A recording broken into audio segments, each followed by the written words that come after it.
Di saat ini, manusia hampir di seluruh penjuru dunia tengah menghadapi sebuah peristiwa kehidupan bersejarah, COVID-19, yang pertama kali teridentifikasi di Wuhan, Cina pada Desember 2019 dan ditetapkan sebagai pandemi.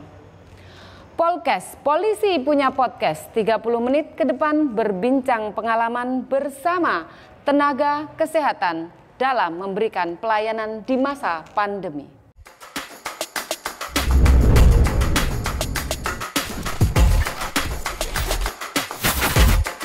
Podcast Polda Jogja.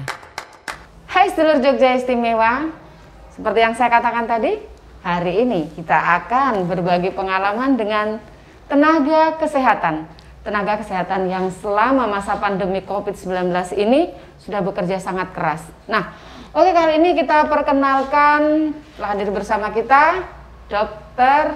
Primadi Rahardian Wijaya atau Penda 1, Dr. Primadi Rahardian Wijaya. Beliau adalah Kepala Instalasi Gawat Darurat Rumah Sakit Bayangkara tingkat 3 Polda Daerah Istimewa Yogyakarta. Dan tamu kita selanjutnya adalah Mbak Tetra Sutanti AMK atau Penata Tetra Sutanti AMK.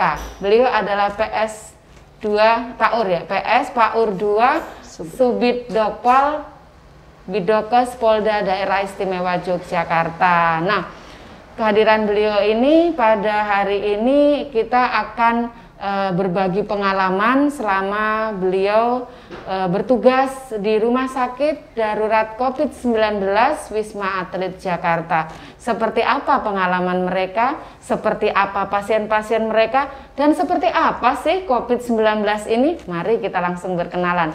Tetapi sebelum kita lanjutkan perbincangan kita pada hari ini, mohon berkenan dokter bisa dibuka sebentar untuk maskernya biar sedulur Jogja Istimewa juga bisa melihat. Ini dia Dr. Primadi Rahardian Wijaya. Selanjutnya monggo dokter silakan dipakai kembali. Ini Mbak Tetra, monggo bisa berkenan buka sebentar. Nah, beliau adalah Mbak Tetra Sutanti, gitu ya Pak ya? Luar biasa. Nah, karena ini masa pandemi belum berakhir, ingat sedulur Jogja, belum berakhir, kita tetap mematuhi protokol kesehatan dengan tetap menggunakan masker, jaga jarak, sering cuci tangan, dan hindari kerumunan jika tidak ada keperluan, tidak keluar dari rumah gitu ya. Nah dokter, ini pengalamannya seperti apa? Tetapi sebelum pengalaman kita bahas, kita pengen berkenalan langsung dengan Dokter Prima ya panggilannya ya. Dokter Prima. Dokter Prima. Dokter Prima ada ini sebagai dokter di Rumah Sakit Bayangkara itu sudah berapa lama ya? Ya, jadi kalau saya sendiri lulus sebagai dokter dari Fakultas Kedokteran UGM itu tahun 2016. 2016, masih muda ya? Iya, masih muda. Setelah itu juga langsung intensif di Rumah Sakit Bayangkara selama kurang lebih 1 tahun. Lanjut juga sebagai dokter kontrak. Lalu akhirnya masuk sebagai CPNS waktu itu tahun 2019. Oh ya. Terus sampai sekarang saya bekerja di Rumah Sakit Bayangkara Polda DIY. Sekarang sudah sebagai PNS. Sebagai PNS. Nah, biasanya tuh kalau lihat lulusannya masih baru, ada pertanyaan dok, statusnya gimana? Saya belum menikah. Belum menikah, masih single, tapi sudah ada temennya ya, sudah ada temannya. Biar nggak bikin putus asa sedulur Jogja di luar sana. Nah selanjutnya Mbak Tetra sebagai PAUR 2 Subit Dokpol selama ini seperti apa aktivitasnya di Bidokes? Mungkin perkenalan dulu. Saya adalah PAUR DVI. Saya awalnya masuk ke institusi Polri ini tahun 2015. Sebagai CPNS, untuk selanjutnya ditugaskan di Rumah Sakit Bayangkara sampai tahun 2012, dan tahun 2012 saya mendapatkan jabatan sebagai PAUR DVI sampai dengan saat ini. Luar biasa deh, berapa tahun ya? 2012 sampai dengan sekarang ya? Lebih 14 tahun. 12 tahun PAUR DVI yang bertahan. PAUR DVI-nya 8 tahun. Oh 8 tahun. Keluarga di sini, berapa putranya Mbak keluarga ada di sini, anak saya ada 2. Putra ya, putra semua. Ya. Oke. Nah ini Mbak Tetra sendiri sudah punya keluarga ketika mendapatkan tugas ke Wisma Atlet ya. Nah sebelumnya kita mau nanyakan dulu, dokter dan Mbak Tetra, pandangannya pertama kali muncul adanya penyakit atau ditetapkannya COVID-19 sebagai pandemi itu, apa yang terlintas di pikiran dokter juga ke Mbak Tetra? Kalau yang pertama saya mendengarkan COVID-19 itu ini namanya virus ya, otomatis penyakit yang sangat menular. Ada rasa kekhawatiran juga melihat dari dampak dari virus ini, apalagi saya punya keluarga, ada keluarga saya yang rentan tertular seperti mungkin ibu saya, di rumah ada ibu saya dan anak saya, mungkin ada kekhawatiran juga. Kalau dokter Prima gimana pandangannya? Kalau dari saya ini kan COVID-19 ini kan penyakit atau virus yang baru ya. Jadi ditemukan kemarin pertama muncul di Wuhan, lalu cepat sekali menyebar sampai ke seluruh dunia, juga sampai Indonesia juga. Dan yang membuat khawatir atau membuat kita harus waspada tentu penyebarannya yang sangat cepat dan sangat mudah. Bahkan dari hasil penelitian terakhir atau dari rilis WHO yang terakhir itu tidak hanya batuk, tidak hanya bersin, tapi hanya bicara dalam jarak dekat saja sudah bisa menyebarkan virus ini. Jadi virus ini sangat cepat menyebar, itu yang harus kita waspadai. Iya, makanya itu pentingnya kita menggunakan masker dan juga jaga jarak ya dok ya. Betul. Nah karena itu awal munculnya, sudah seperti itu kekhawatiran kita, ditambah lagi kita lihat sendiri di Cina sudah seperti apa informasinya, tertular terus mohon maaf meninggal dunia dan sebagainya. Nah, ketika pertama kali mendapatkan surat perintah penugasan untuk bertugas di Rumah Sakit Darurat COVID-19 Wisma Atlet Jakarta, apa yang terlintas dalam pikiran dokter Prima juga Mbak Tetra? Bisa disampaikan mungkin dokter Prima dulu? Ya, kalau dari saya tentu campur aduk ya. Pertama tentu kaget, karena surat tugasnya kan turunnya cukup mendadak kan. Jadi ya pertama kaget, kedua agak khawatir itu tadi karena penyakit baru kan, kita belum tahu awal-awal itu gimana penyebarannya, keparahannya seperti apa. Tapi sebagai dokter kan kita prinsipnya kan long life learning, jadi harus belajar terus walaupun untuk penyakit baru atau ada update baru harus tahu. Jadi ini juga saya gunakan kesempatan untuk belajar, jadi saya excited juga ke sana. Nanti bisa di pusatnya kan waktu itu Rumah Sakit Wisma Atlet cukup banyak pasien yang positif, terus bertemu dokter-dokter dari seluruh Indonesia, dari dokter umum sampai ke spesialis juga. Jadi saya juga ada keinginan untuk bisa banyak belajar nanti di sana. Itu nanti dibawa kembali lagi ke meskipun Jogja ini. Kekhawatiran ada, tapi yang pasti tetap berpikir ambil positifnya. Nah Mbak Tetra sendiri gimana? Otomatis lebih berat dong karena Mbak Tetra sendiri punya tanggungan suami juga anak-anak, gimana? Pertama setelah menerima TR penugasan itu otomatis saya kaget, takut, bingung karena ada keluarga juga, keluarga gimana, terus tahu sendiri Wisma Atlet saat itu menjadi suatu tempat yang kayaknya kok sangat berisiko tinggi sekali. Saya bilang sama keluarga saya, nggak boleh intinya nggak boleh untuk bertugas ke sana. Cuma saya menjelaskan bahwa di sana memang tempatnya sangat safety sekali, dan saya juga bertanya, punya pengalaman, punya temannya di sana, bertanya bahwa di sana sangat aman sekali. Dan saya jelaskan, keluarga juga mengerti. Jadi dalam kekhawatiran pun masih harus bisa menjelaskan dan menenangkan keluarga ya. Dan lebih berat lagi mungkin dok, untuk Mbak Tetra sendiri yang harus terutama mungkin ibu saya yang sering melihat berita-berita di TV yang seperti itu, tenaga medis banyak yang kecapean, banyak bahkan ada yang sampai meninggal. Itu sampai nangis-nangis. Saya juga bingung sendiri. Akhirnya mau nggak mau karena memang itu penugasan ya harus dilaksanakan dengan sebaik-baiknya dan semampu saya. Iya, itu kalau nggak salah berapa sejak turunnya perintah dan berangkat itu ada berapa hari, dok? Mbak Tetra? Hamin 2 kayaknya 2 hari. 2 hari sebelum pemberangkatan baru turun ya. Iya, jadi padahal harus menyiapkan banyak hal juga siap. Dan itu untuk dokter Prima sendiri memberikan apa ke orang tua ketika mau pamit itu seperti apa, dok? Ya saya karena dari keluarga saya ada 2 orang yang dokter juga, jadi ayah ibu saya sudah cukup paham dengan resiko dan tugas dari anak-anaknya yang sebagai dokter. Ya awalnya tentu kaget dan khawatir, tapi kan saya yakinkan mereka kalau saya bisa di sana belajar, dan juga di sana sudah ada protokol kesehatan yang melindungi tenaga kesehatan yang bertugas di sana. Dan mereka juga sangat mendukung, dan saya juga bersyukur diberikan banyak dukungan, diberikan vitamin, dari APD. Kakak saya kan juga dokter, jadi ada akses untuk lumayan diberikan APD. Dari Dokes juga memberikan masker N95 dan sebagainya, jadi dukungan cukup bagus dari segala sisi. Dari segala sisi, meskipun juga tetap ada kekhawatiran yang luar biasa ya.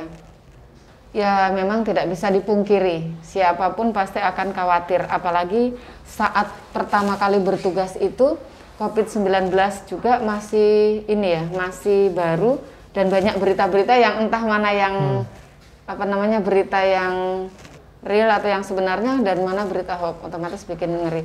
Nah, ketika sampai di Wisma Atlet, seperti apa pengalaman dokter juga Mbak Tetra dalam melaksanakan tugas di sana? Bagaimana dokter? Kalau tentu saya pertama nakes yang di sana kan dicek dulu kesehatannya. Waktu itu ada rapid test sebelum masuk ke sana, lalu ada briefing juga. Jadi dari pihak Rumah Sakit Darurat Wisma Atlet memberikan arahan-arahan, kira-kira di sana nanti seperti apa, pasiennya berada di mana, lalu tugasnya, shiftnya berapa jam, penggunaan APD dan sebagainya. Kita disiapkan kira-kira hari pertama itu sampai di sana masih persiapan dulu, baru esok harinya kita mulai bertugas seperti itu. Sama Mbak Tetra ya. Siap. Nah itu jam dinasnya jam seperti apa kalau untuk Mbak Tetra sendiri? Untuk jam dinasnya di Wisma Atlet kita ada 3 shift, dalam satu shift tuh kita kurang lebih dinas selama 8 jam. Cuma dihitung sama kita memakai baju hazmat dan pelepasan hazmat sendiri, kurang lebih 10 jam kita memakai baju hazmat. 10 jam dengan hazmatnya ya. Terus untuk kebutuhan pribadi seperti makan, minum dan sebagainya seperti apa? Kalau selama kita bertugas kan kita memakai baju hazmat terus, otomatis kan kita nggak bisa makan, nggak bisa minum. Untuk BAK juga dan BAB juga kita nggak bisa. Pokoknya udah murni kita untuk pelayanan ya, seperti sebisa itu mungkin sebelum dinas kita memang mengatur sebelum dinas sore kita untuk waktu itu kan masih bulan puasa, jadi agak gampang kita untuk menyesuaikan kalau pas kita buka puasa dulu, kita untuk berbuka, kita untuk mencoba mengukur jangan banyak-banyak minum biar nanti pas dinas kita nggak kerasa untuk BAK, mungkin seperti itu. Sampai 10 jam menggunakan hazmat, juga menggunakan masker yang standar, itu kan luar biasa ya pengapnya. Ini aja banyak sekali masyarakat di luar sana kalau kita tegur pakai masker katanya sesek. Nah dokter sendiri gimana pengalamannya? Iya, jadi kalau dari waktu itu kan memang awal masuk itu bulan puasa hari pertama, jadi ya kalau makan di luar saat tugas sudah disiapkan dari Wisma Atlet untuk sahur dan untuk buka, juga ada snack juga. Nah yang memang agak merasa lelah itu kan saat bertugasnya, saat di dalam ruangan itu, saat memakai hazmat yang lengkap, memang masker juga double ya, masker bedah dan N95 itu yang mungkin untuk jalan naik turun tangga agak sesak ya, tapi karena kita tetap seperti itu terus ya, jadi 2 hari sekali kan tugas, jadi tugas 10 jam, lalu istirahat kira-kira 18 jam, besoknya sudah masuk lagi, lama-lama juga sudah terbiasa. Akhirnya masker udah seperti sudah setel hari-hari ya? Ya malah kalau nggak pakai masker kok kayaknya ada yang kurang. Iya, terus untuk pasien-pasiennya sendiri seperti apa keadaannya atau kondisi pasiennya di Wisma Atlet? Untuk sebagian besar untuk kondisi pasien di Wisma Atlet dari cenderung ringan sampai ke sedang. Kalau untuk misal ada keparahan dikit atau itu mungkin langsung dirujuk. Langsung dirujuk, itu yang di sana ya? Sejauh berdinas di sana ada kasus yang MD dok? Ya jadi kalau saat waktu di sana, waktu itu antara April sampai Juni, itu kan Wisma Atlet masih belum ada fasilitas untuk ICU maupun ventilator. Jadi untuk penyakit atau gejala yang parah itu waktu itu langsung dirujuk ke rumah sakit rujukan lain. Jadi penyakit COVID-19 ini kan mungkin 70-80% itu gejalanya ringan, sedang, tapi kita tidak bisa pungkiri banyak juga. Jadi 20-an% itu kan ada muncul gejala yang sampai berat dan membutuhkan ventilator. Nah, karena Indonesia juga kasusnya sudah cukup banyak ya. Sekarang total sampai hari ini kira-kira 278.000 dan ribu ya dok ribu, ya, 278.000 jiwa. Ya, dan pertambahan tiap harinya masih sangat tinggi, kira-kira 3.000 sampai 4.000 ya. Jadi di antara negara-negara lain yang mungkin yang lain sudah mulai turun, kita ini masih naik terus. Jadi kita harus tetap tingkatkan kewaspadaan itu, karena banyak juga kalau selama saya bertugas di sana memang mungkin tidak ada yang meninggal dunia, tapi antara pasien yang berat-berat yang dirujuk itu kan kita tidak tahu nanti akhirnya dapat ventilator atau tidak. Pastinya juga mungkin ada yang kurang beruntung tidak mendapatkan ICU dan juga nanti itu akan memburuk pastinya kalau tidak mendapatkan fasilitas yang memadai, karena fasilitas di Indonesia kan juga pasti terbatas. Nah, itu baru terkait keluhan secara fisik pasien ya. Otomatis juga ada pasien-pasien, karena itu memang baru ya. Ketika Anda dinyatakan positif, pasti ada kekhawatiran, ketakutan, sama seperti ketika kita dapat tugas melayani mereka.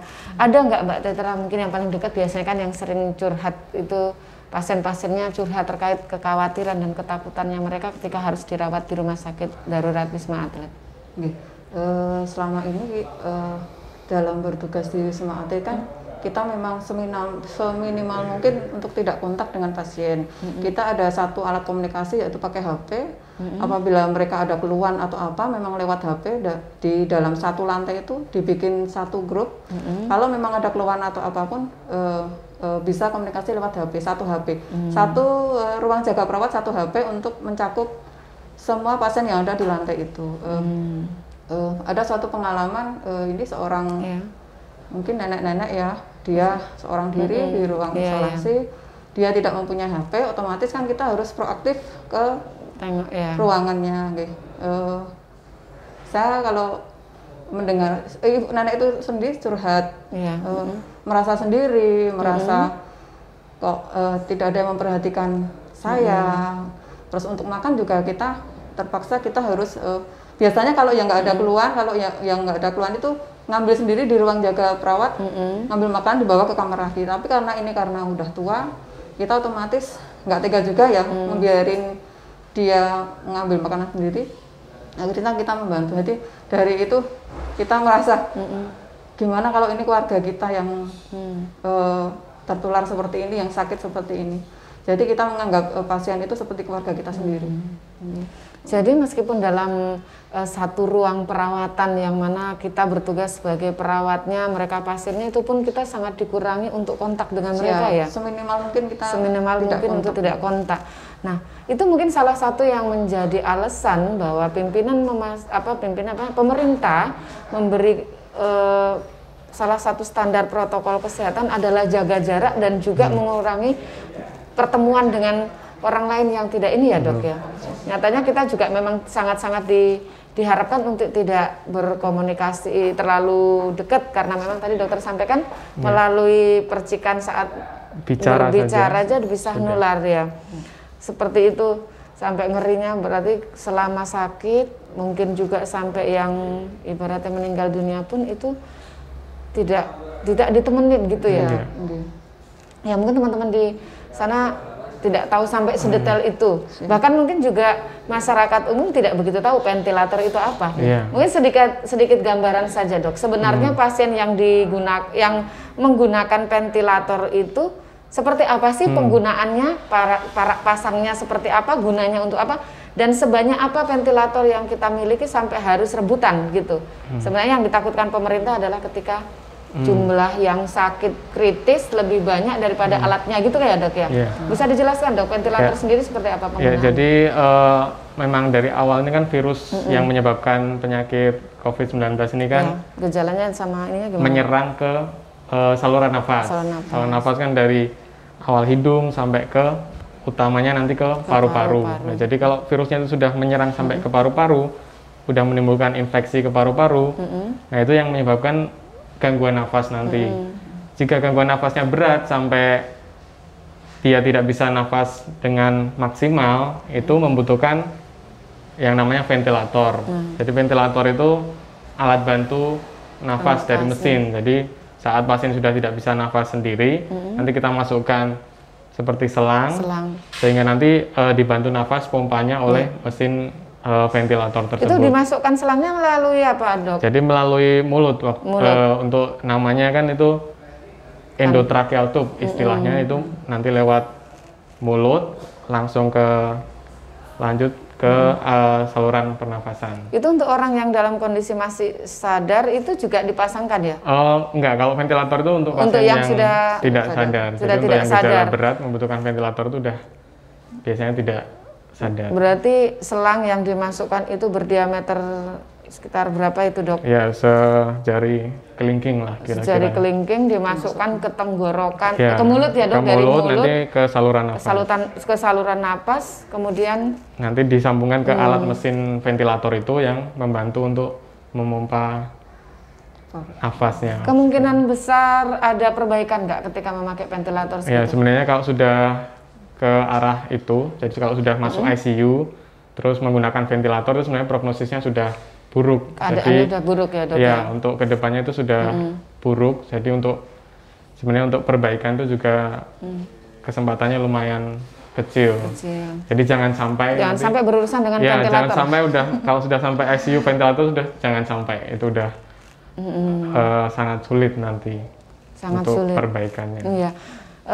Terkait dengan dokter tadi sampaikan jumlah fasilitas ventilator sendiri itu kan tidak banyak.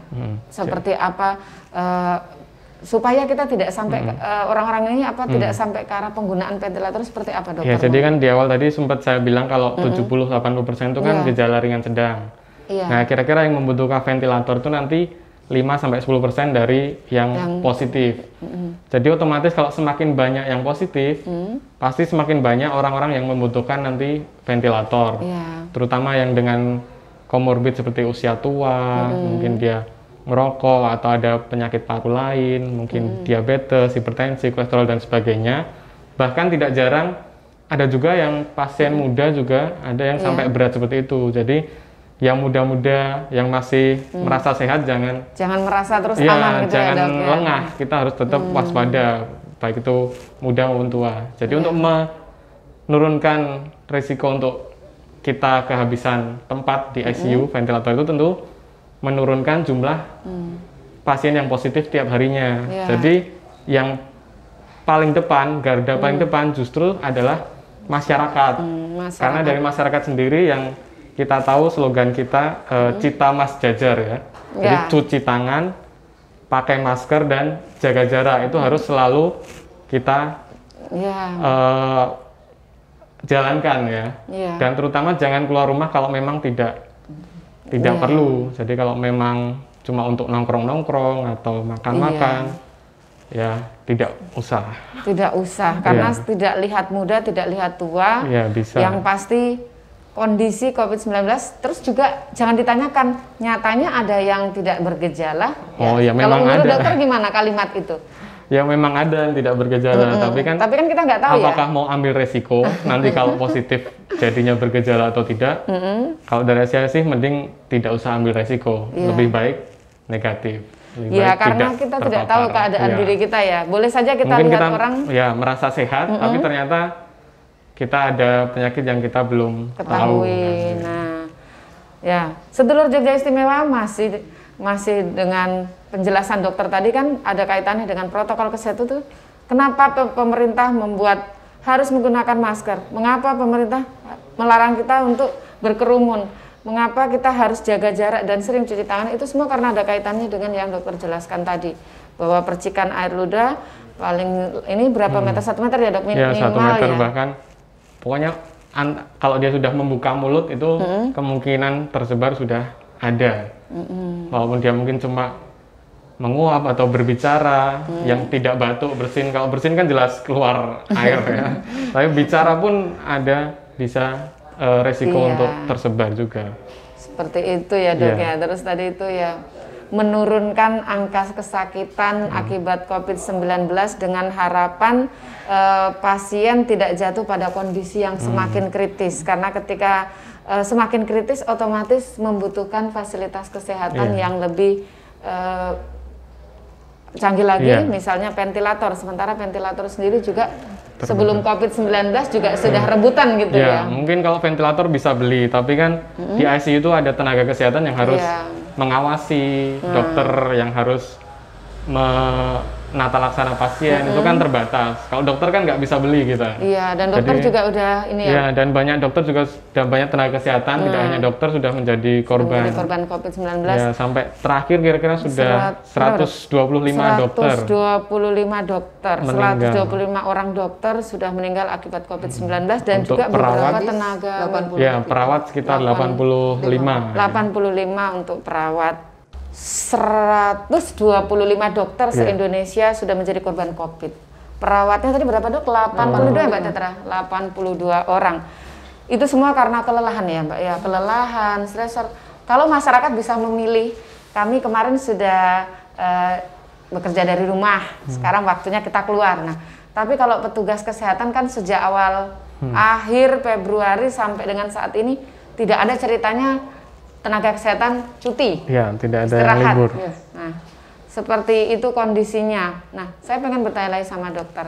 Dalam kondisi saat ini, masyarakat sudah mulai nyaman, merasa nyaman, walaupun sudah disampaikan adanya adaptasi kebiasaan baru, tapi kenyataannya masih ada juga beberapa atau orang-orang yang merasa, alah santai aja, udah biasa aja. Nah, saya pengen dokter memberikan apalah yang bisa masyarakat ketahui dari penyakit ini sendiri, juga Mbak Tetra. Ya, sebenarnya kan ini angka positif di Indonesia kan terus meningkat. Terus meningkat, ya. Tapi justru kewaspadaan masyarakat dan kedisiplinan masyarakat itu justru malah turun. Jadi seperti itu kan tentu saja kalau seperti itu nanti pandemi tidak akan selesai-selesai. Sampai kapan kita mau seperti ini? Mungkin yang masyarakat berpikir kalau ini dia tidak kena, tidak apa-apa. Tapi kan kita tidak tahu kapan kita terkena, kapan keluarga kita terkena. Apakah harus menunggu sampai orang-orang terdekat kita terkena baru kita waspada. Jadi kita tetap harus waspada dan disiplin dalam menerapkan protokol kesehatan tersebut agar jangan sampai orang-orang terdekat kita ataupun kita sendiri sampai terkena. Karena angka terus meningkat, pasti nanti kita bisa ada resiko untuk terkena juga. Jadi jangan merasa aman hanya karena merasa belum ada teman-temannya yang kena, merasa dirinya sendiri masih sehat. Karena suatu saat pasti jika angka terus meningkat, tidak menutup kemungkinan keluarga, teman, bahkan diri sendiri bisa terpapar virus ini. Mbak Tetra, seperti apa?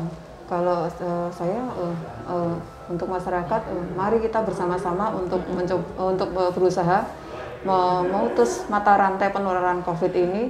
Tentunya penyelesaian ini hanya ada di tengah-tengah masyarakat itu sendiri, dengan masyarakat sendiri itu mematuhi protokol kesehatan dengan memakai masker, mencuci tangan dengan sabun, dengan menghindari kerumunan. Apabila tidak penting-penting sekali, sebisa mungkin jangan keluar. Apabila memang harus berkerumun, sebisa mungkin untuk diusahakan tetap jaga jarak. Yang selanjutnya adalah mengupayakan untuk pemeliharaan daya tahan tubuh, seperti mungkin olahraga, minum vitamin, terus selalu berpikiran positif dan berdoa. Mungkin itu aja. Iya. Nah dok, ini kalau misalnya orang sudah terpapar itu terus dia OTG sembuh, itu apa sudah aman atau masih ada risiko lain yang dihadapi untuk paru-parunya sendiri, organ tubuhnya? Jadi kalau misalnya ada orang yang mungkin sudah melakukan swab dan terdiagnosa positif, itu dia masih bisa menularkan ke orang lain sampai 14 hari. Jadi makanya kita terapkan isolasi mandiri untuk OTG itu selama 14 hari. Jadi seperti itu. Itu OTG. Selama dinyatakan dia swabnya positif, kemudian 14 hari ke depan sebelum pengobatan dan sebagainya masih bisa menularkan ya? Jadi dari positif itu biasanya 2 hari sebelum sampai 14 hari sesudahnya itu dia harus jaga jarak atau isolasi mandiri dari orang lain. Misal ada orang yang kontak dengan OTG tersebut, dari jarak tadi 2 hari sebelum swab sampai 14 hari setelah swab positif, itu termasuk yang kontak erat. Jadi harus dicek juga untuk swabnya juga sebenarnya. Tapi kalau misalnya sudah dinyatakan sama dokter terkonfirmasi, kemudian sudah mendapatkan perawatan dan dinyatakan sembuh, terus mereka akan berpikir bahwa aman, saya sudah punya antibodi. Menurut dokter gimana tuh? Itu tentu saja kita tidak bisa memastikan ya, karena ini kan yang seperti dibilang tadi virus yang baru. Belum bisa kita pastikan apakah antibodinya itu bisa melawan semua virus. Kan virus ini kan mungkin bisa bermutasi dan sebagainya. Dan ada juga kasus-kasus di mana orang yang sudah sembuh bisa terinfeksi kembali. Jadi kita tetap harus hati-hati walaupun mungkin sudah pernah positif, terus sudah dinyatakan negatif lagi, tetap harus berhati-hati. Ya. Selama belum ada vaksin dan obatnya kan kita sebelum ada vaksin dan obatnya ya. Kita harus tetap jadi berhati-hati. Jangan terus merasa gagah-gagahan. Saya sudah dinyatakan sembuh, aman lah saya, itu enggak ya, Dok ya? Belum tentu karena masih virus baru, masih ada perkembangan penelitian yang terus dilakukan. Ya satu kata lagi lah buat sedulur Jogja Istimewa di sana terkait dengan COVID-19, Dok. Ya, yang ingin saya sampaikan ya cuma kita semua ini tujuannya sama ya. Baik tenaga kesehatan, warga masyarakat, pemerintah, itu inginnya untuk pandemi ini segera selesai. Jadi dibutuhkan kerjasama dari masyarakat semua untuk tetap disiplin dan menerapkan protokol kesehatan yang sudah disosialisasikan. Karena saya yakin semua masyarakat pasti sudah tahu ya, sudah tahu bagaimana protokol kesehatan. Dan yang selanjutnya, semoga semua masyarakat mau untuk menerapkan hal tersebut. Sedulur Jogja Istimewa, demikian bincang pengalaman dengan Dr. Prima dan Mbak Tetra. Polkes, polisi punya podcast.